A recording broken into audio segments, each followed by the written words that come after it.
Hi, I'm Susan Clare, GourmetQuilter, because quilting is delicious. Thank you for being here. Today I thought I'd show you how to have a little bit of fun with some 2.5 inch strips. We love those 2.5 inch strips. We're going to do a simple style, Seminole style, which can be used for a border, it could be used in other things. Often it's done with much smaller pieces, but I thought we'd have a go with the 2.5 inch strips. And so really all we need to do to make something like the red and white border would be just to sew 3 2.5 inch strips together. So full width of fabric is what I started with. They don't have to be if you only want a small amount, of course. And of course you can do it with any size strip, but I'm using 2.5s. So what we need to do is join those together, and then I've pressed the seams both out towards the white. They could both be in, it wouldn't really matter as long as they're both going in a different direction. When you've just got the 3 strips like this. So really what we're wanting to do is slice that now into pieces like this. So if you can use your cutting board for this, it's very helpful. You can line up so that you've got it sitting nice and straight. You can line up with a cutting line, a line here, and then we're just going to cut 2.5 inches because we're going to go with the squares. So what happens with this Seminole is that things end up pretty much on point, which means on the diagonal, which does make it very hard for end sizing measurements because everything is not just the 2.5 inch square anymore. So you can see what I'm doing here. I'm just coming along every 2.5 inch, cutting another strip off, so I think you know how to do that. You might be working with something with 5 fabrics like this one here, but it's exactly the same. You're still going to slice in 2.5 inch strips to get the effect that I'm doing today. And then because I've pressed those seams out, and I will just mention that on the 5 strip one with the seams, I have pressed the centre ones out like I did with the red and the white, but the next one I have pressed in to the colour. And we need them to alternate so that when we put them together, and you'll see that shortly, the seams need to go in different directions. So I found it easier to go out, in, that sort of thing. So what we're going to do now in order to achieve this is we're trying to then put them together. I like to put them together in pairs next. So we're just going to stagger that. So we need to bring that down, and that's why the seams need to go in opposite directions so that they'll nestle now. Now this one here is just coming the 1/4 inch past the seam, and the same down here. When we've got something fairly simple like this, it's fairly easy. So we just want to nestle that seam, and I like to just slide that in to nestle it, and that should be sitting up there so that the seam is just beyond there. And then we're just going to sew, we're just using 1/4 inch seam allowances, and we're just going to sew that seam there. So that's nestling, I can feel that nestling nicely. This one won't nestle, but again it should match up with the seam allowance for the one underneath, and we'll just come all the way through.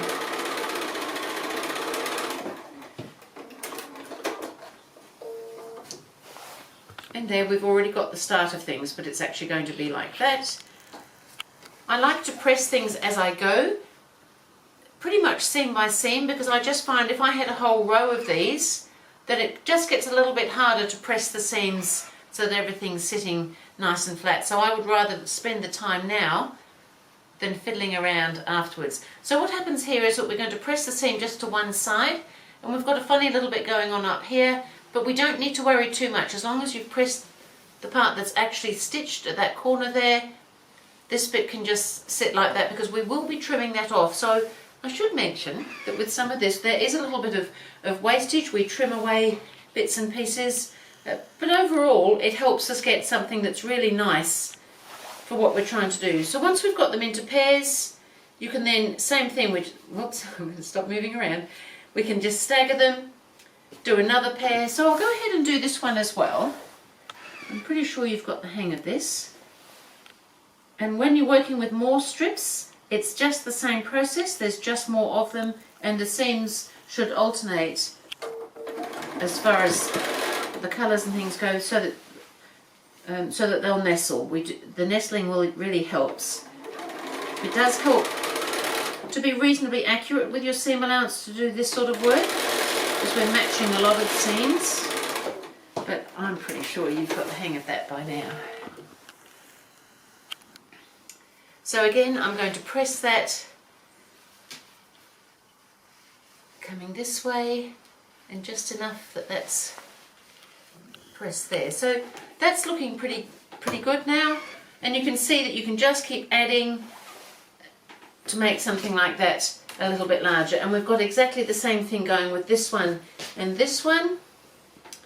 So this one here is this up here, and you can see I've got the 5 colours, and instead of starting with the central colour and working like I've gone red and then white, and this one I've got that multicolour and then I've done black and then white. This one I've just staggered the colours through just because I thought it was nice to have something a little bit different.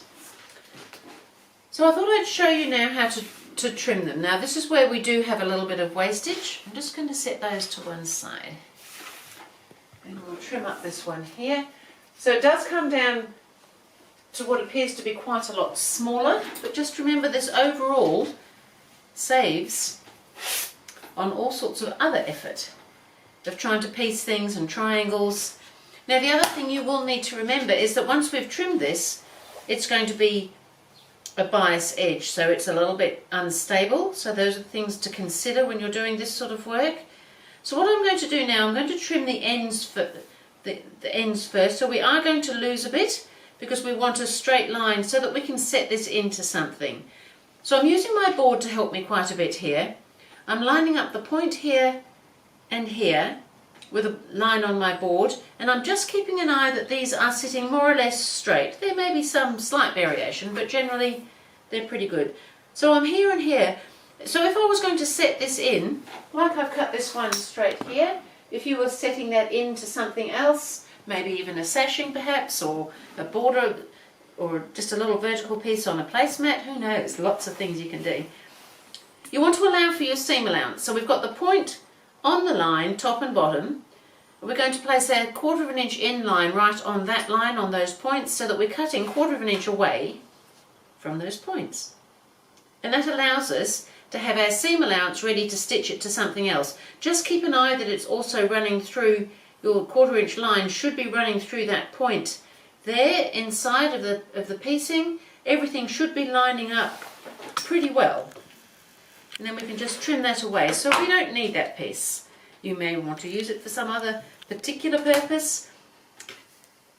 And then we're going to come and trim the other end, and the same thing, I'm going to line up the points here and here. Just keep an eye that things are sitting fairly straight here, so that we've got something that we can work with.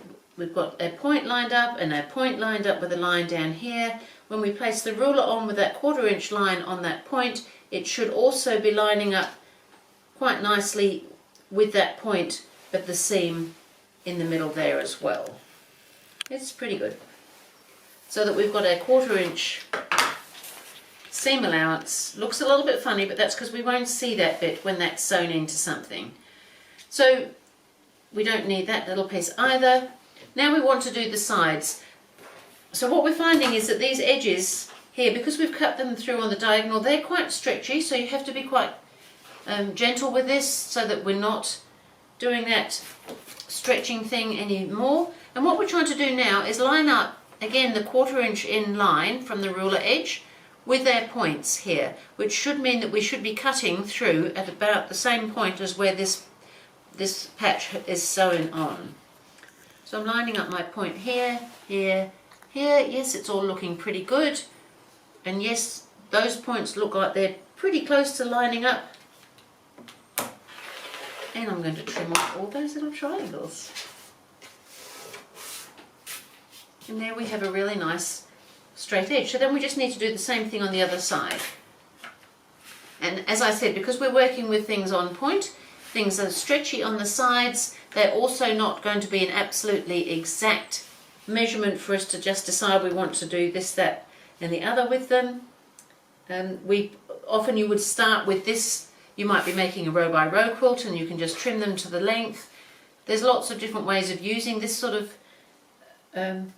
patchwork, but it's not necessarily something you can preset all the sizing on. Sometimes you start with this and then you add other bits later. So I'm just lining up my points now with my 1/4 inch in line, and they're looking pretty good. Now I'm just going to trim those off. So now we have a really nice piece that we can use. Maybe we can make it longer, it could be a border, it could be sashing pieces, it could just be a panel. You might be making placemats, and that would be quite nice set in with some fabric for a placemat. There's so many things that you can do with the Seminole, and the same thing of course with these bits here. So when I trimmed this one here, it did seem to be quite a lot larger before I trimmed it, because I needed to trim off, this piece came off the top edge here, and you can see, so it's come down in width and in length, and the same thing will happen when I do that one there as well. But I just thought I'd just show you how you could use some 2.5 inch strips. They could be different colours, they don't of course all have to be the same. You can see on this one here, you can use something like this delicious multicoloured fabric, so that when you get the patches coming through, you get different colours coming through. There's even some of the ombre fabrics that actually shade through a certain colour, or they might be multicolour. They work really well with this sort of thing, and of course you can do it different sizes. But I just thought I'd show you how you could have a little play with the Seminole style patchwork using some 2.5 inch strips.